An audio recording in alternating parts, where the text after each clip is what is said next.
Det vi skal se på i dag, det er oliedannelse. Og for at få olie, så skal vi have dødt organisk materiale. Og det kender I sikkert fra biologi, hvor vi har stødt på det, og blandt andet bare kaldt det DOM, som DOM, dødt organisk materiale.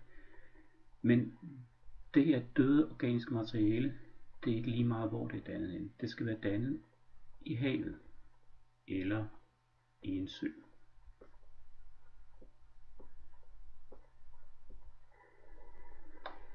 Og det døde organiske materiale vi har i Nordsøen, så det olie som vi finder ude i Nordsøen, det er blevet dannet for cirka 150 millioner år siden. Så det er altså ikke noget der bliver dannet lige nu.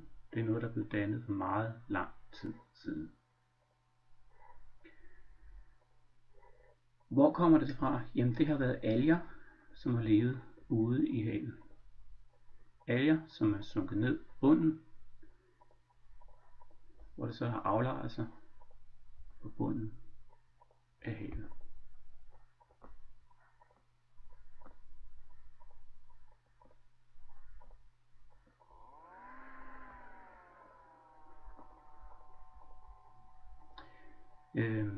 Her har det så kunnet ligge uforstyrret. Normalt når vi har dødt organisk materiale, så bliver det jo et af bakterier. Det bliver omsat.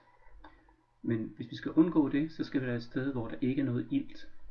Der skal være det man kalder for anaerobiske forhold.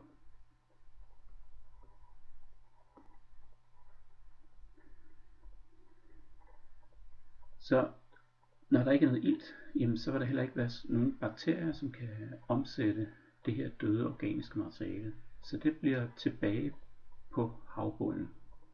Og så efterhånden som der går tid, så vil der lægge sig nye materialer ovenpå. Der kan lægge sig ler for eksempel henover eller sammen med det her døde organiske materiale. Tilsammen så vil det her danne det som man kalder for en kildebjergart.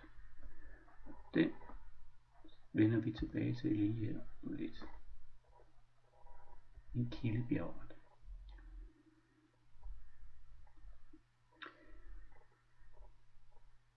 Når vi så skal have olie, så skal det her ligge i lang tid. Der skal sættes en høj temperatur på, og der skal sættes et højt tryk på.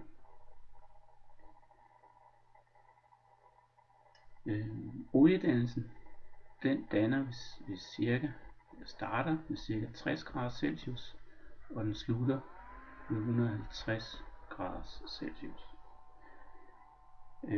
Hvis temperaturen bliver for høj, så bliver der dannet gas. Men det her temperaturinterval her, det er det man kalder for olievinduet.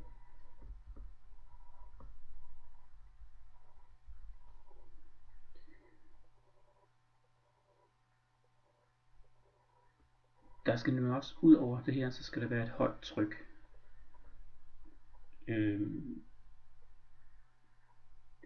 Det er ikke nok bare at der kommer en høj temperatur.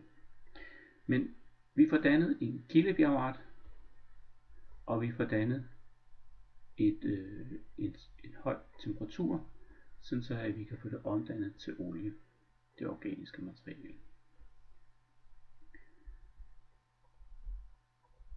På havbunden, der vil det så aflejre sig, det her døde organiske materiale.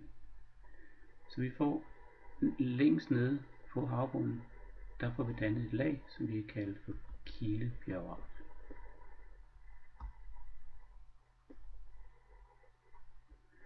Ovenover det, der vil efterhånden ligge sig en masse andre sedimenter. De vil blive bragt ud fra floder og aflejre sig ude i havet, eller det kan være kalkaflejringer, hvor døde kalkskaller lægger sig i tykke lag på bunden, Og så vil olien, da det jo er lettere end vand, det vil langsomt begynde at stige opad, når det bliver dannet. Så det vil stige op i det her lag, som er dannet inden over kildebjergarten. Der vil være noget sand, eller noget grus, eller noget kalk, som vi kan kalde for en reservoirbjergart.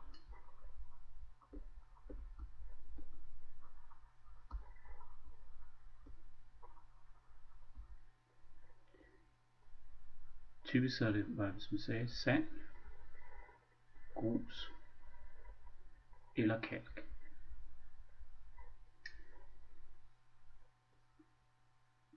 Nu sagde jeg jo, at olien den vil stige op mod havets overflade. Så et eller andet sted heroppe på overfladen, jamen der er havoverfladen.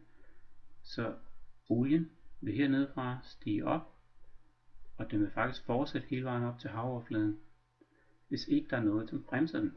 Så der skal være et lag her henover her, som får bremset, at olien kan stige længere op.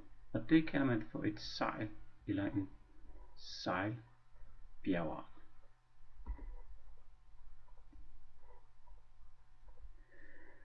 Og når man har det, et lag her, det vil være, vil olien ikke kunne stige igennem, det har lav permeabilitet, det har lav porositet, så olien bliver standset i sin vej opad. Det kan ikke komme igennem sejlbjergarten.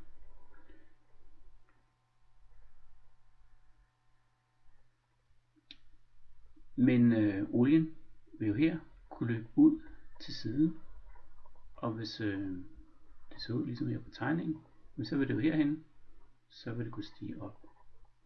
Så der mangler noget i den her sejlbjergart. Vi mangler, at det kan blive dannet. Der kan blive dannet et fælde. Vi skal nemlig også have lavet en oliefælde. Og en oliefælde, det er, hvis det her sejlbjergart, hvis den nu danner en bule på en eller anden form, så vil olien, når den stiger op nedefra, så vil den blive fanget herinde under. Og så har vi fået fanget olien nede i undergrunden. Og så kan vi hente den op senere hen. Det var slut på den her lille historie om, hvordan man kan få dannet olie nede i undergrunden og få det fanget dernede.